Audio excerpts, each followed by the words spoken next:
been living. Looked like she'd been living through 100 years in January without one day of spring. She comes, stood over me in the bed. Nanny, I come to see that baby of yours. I tried not to feel the breeze off her face, the wind again. But it got so cold in there that I was freezing to death under the covers. So I couldn't move right away like I aimed to. But I know I had to make haste and do it. You better get that cover off of that young one. And that quick, she clashed at me. Look like you don't know who is Mrs. on this plantation, madam. But I aims to show you. But that time I had managed to uncover my baby enough for her to see the head and face. Nigga, what's your baby doing with gray eyes and yellow hair? She began to slap my jaws every which way. I never felt the first ones because I was too busy getting the covers back over my child. But then last week burnt me like fire, and I had too many feelings to tell which one to follow, so I didn't cry, and I didn't do nothing else. But then she kept on asking me, how come my baby look white? She asked me that many 25 or 30 times, like she got to saying that and couldn't help herself. So she's crazy. But you experience is the insanity of women. It's insane at some point for this woman to do this, to ask that question even, because she knows how that baby got there, right? You know, and it's insane that the enslaved woman cannot answer. I mean, cannot really answer. Say, don't you know? I mean, you know, your husband. I mean, so you get the whole mix of insanity between women. That how a culture, that how something called slavery would make people, sane people go insane. There. And the women go insane right there. I done told her I don't know nothing about what I'm told to do because I ain't nothing but a nigger and a slave. She lays it out, whatever. And the woman says, instead of pacifying her like I thought, looked like she got madder. Because she's saying, you're right. You know, I'm the missus of this plantation and you a nigger and a slave and he prefers you. What does that mean? And someone said, what do that mean, Professor Sanchez? And I would tell you what it do mean, right? It means that women of color are the most beautiful people on the planet Earth. That's what it means. I don't care if you're yellow, black, brown, black, blue. You know, we are. Look at us. Have we ever, I used to do in my women's studies, no, I did the first course on the black woman. And I made, when the women came in, I made them look at each other. I made them look at the person and say, what do you see? They hesitated, talking about what they saw. It's amazing. When you did it the next year, it was better. But initially, you know, like we didn't look at each other. People started apologizing for how they look. Come on. Before someone got, you know, I had an aunt who, when she got cancer, and I went to visit her. When she came to the house, my sister and I were terrible little children. She'd come in, we'd open the door and say, how you doing? And she went, I'm fine. How are you? She sucked the lips in, because she had big lips, right? And we go in our bedrooms and say, how you doing? Kids, you know, whatever, we did. But I go to see her in Detroit, and she is dying of cancer, and cancer has taken every drop of fat off of her. Her lips are no longer lips. You know what I'm saying? And when I walk into the room, and she looks up, opens her eyes, right?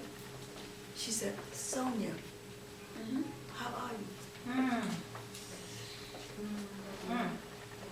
you? When you enslave a people, that they end up hating themselves so much.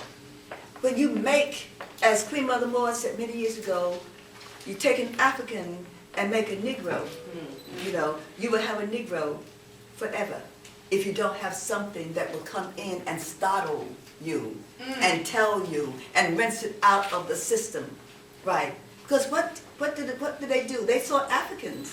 Well, we were Africans. We can't speak in another language. And they said, you cannot speak that language. You have to speak English. But they didn't teach you English. So therefore you speak like she writes this. right? You know, because you didn't go to school to learn English. And so they laughed at how you spoke. Isn't that something? But you hear the Africanisms in here also too, the polysyllabic words in there also, which is indicative of another language, African language. All this you see, whatever, but they're laughing, falling out. You don't know how to speak English. To this day, when I say I'm an English professor teaching you for the first time, they say, how can you be an English professor? Because the implications that y'all don't really speak well enough to be an English professor. You know, you gotta hear that. You know, that's important. So there we are. This woman, you know, whose child has gray hair and gray eyes and blonde hair, people, whatever, you know. And she's saying at some point, what does that mean? Well, she knows what it means. She knows that her husband has been down in that cabin more times than he's been in her bed, right, whatever. You know that if you read Clotel, that the men, when the women gave these parties, right, the men would leave the parties and go to the places in New Orleans where all these mulatta and octoroons were, right, and they would dance with them and put them up in a house someplace and never come home. That happened. And it happened so much until the women went to the editors and told the editors, you've got to write about these terrible women buying these dresses from France. And they didn't say whores, but they said nothing but whores. So the implication is that these whorish women are taking our husbands, our sons, and our uncles, and our fathers. Isn't that something? You know. And quiet as is kept, they weren't all fair-complected people. You know, that is the reality that we're dealing with, whatever, you know, and that's what we are talking about. And so at the core, at the beginning of this book, when this woman talks about what men want, and what women want, and how women forget that which they want to forget, and remember only what they want to remember. This book that this woman, Zora Hurston, is writing is said, I'm going to tell you what I remember, but I'm also going to tell you what I want to forget. Stay with me, okay? You know, as I move and search for my Hurston history, and the first part of the book, she says, I take the history and herstory of my grandmother, you know, and then she goes and she takes the history and herstory of stocks. What's the second? What's the first husband? Killers. Jody is the second one. Killers. You have to pay attention always to the names. You know, whatever. Because this man knew that this young girl, right, you know, was marrying him simply for the reason, right, that, hey, the grandmother wanted. But you know, when he realized that she didn't love him, right? But he knew it all along, but supposedly when he first knew, look at that book falling apart, right? I have rubber bands on this book. And my children always say, my God, Mom, you're not going to class with rubber bands, right? You know why? Because before I came to class, last week when I was traveling, I took the book with me, and I just read it like, and I read all the notes from teaching, right? But I was sitting on the plane and I cried. You know, if you did not cry the first time you read this book, you need to reread it. I'm serious. You need to reread it, not for a class, not for your professor. You need to reread it for yourselves, you know, because there's history there. You know, how have you gotten to be who you are? You know, you read this, you understand how we have gotten to be who we are and what we are. I mean, coming out of something called slavery, my brother and my sisters and my brother, you know, that our people, these women, you know, they never talk about, coming full circle, the men, however. If you rape a black woman, you will rape a black man.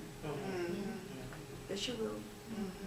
And I remember giving a speech about 20 years ago, talking about a book, and the part, what I was saying is that the unsaid Hurston history in here. You know, we always got the rape of the women. You never once got the rape of the men. but you were dealing with masters, right? And you know bloody well. And when one of the brothers said to me, why would you bring up something like that, Professor Sanchez? I said, because it's true.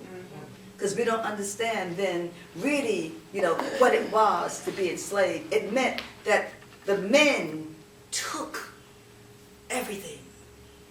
They took the woman's womb, and they took the man's, And the only way you truly enslave someone is you rape them. War. Read about war. When soldiers went in to conquer in Europe, what did they do? When they took over town, they raped the women. So what did it say? They said to men, you ain't got no power.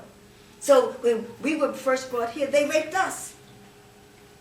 And they said, you ain't got no power. And they raped also the men. You really ain't got no power. Whatever. You see, and no one has written about that really at some point. But it's that quiet thing that is here in this place called America. If you're in the South, you really see it. You really do. It's there. It's still there. I mean, I've walked in the South places, right? I used to have my students get on the bus and go down to Virginia, and we would go and knock on people's doors and say, do you know that, what's the most famous insurrection in Virginia? Help me, people. Come on. The one who wrote a poem about him. So that's interesting. It's not John Brown? No, the black man who led is Nat Nat Turner, right? Nat Turner was in this area, right? And people will slam the door in your face to this day. No. It's crazy. I'm serious. Because what they know is that it's still there.